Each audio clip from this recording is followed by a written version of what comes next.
Two ways you can demonstrate economic value are through a cost-benefit analysis or by calculating ROI, or return on investment. Cost-benefit analysis. A cost-benefit analysis can be used with almost any product or service, especially where your product will save your customers time or money. Often your product may require a higher investment than some of your competitors. Many prospects do not understand the difference between price and cost. You need to identify all of the cost of the prospect's current solution or an alternate solution to yours. For example, if you sell a recruiting event like the National Collegiate Sales Competition, NCSC, where the initial investment is higher than an average recruiting event, I might use a cost-benefit analysis. The initial investment at the lowest participating sponsor level for the NCSC is $10,000. The average price for a university career fair is around $500. So how does a company justify participating in the NCSC that requires a higher investment? The NCSC hosts candidates from 72 universities rather than just one university. If an organization participated in 72 career fairs, their investment would be $36,000. Let's say the prospect only attends 10 career fairs.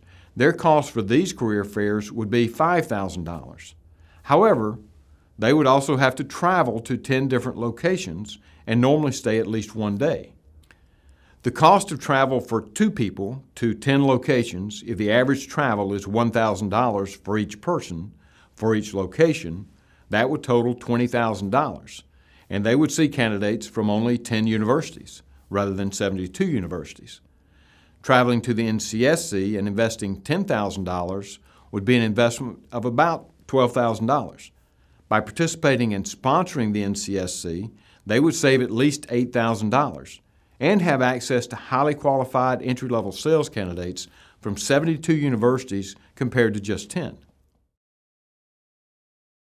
Recruiters also allocate their time among many activities.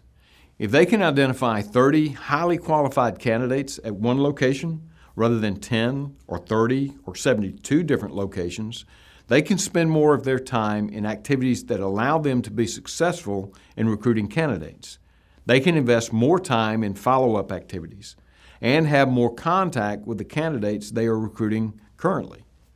The more touches a recruiter has with a candidate, the better their chances of building a better relationship and successfully getting commitments from their targeted candidates. Traveling to one location rather than 10 can save at least 18 days of travel that they can invest in reaching out to their highest-ranked candidates. A cost-benefit analysis can be very detailed depending upon the complexity of your product. During the establishing needs stage, you need to ask questions that provide the information you need to quantify the solution. I might ask, at what universities do you currently recruit? I would also ask how many recruiters typically join you on recruiting visits. I might ask the average career fair fee for each. I would ask how much time they invest in follow-up with highly ranked candidates. You gain credibility by using their numbers. In short, using hard numbers and quantifying value is more persuasive than simply stating that they will save time or money. You can provide evidence and a rationale for making the purchase even when your initial price is higher than their current or alternate solutions.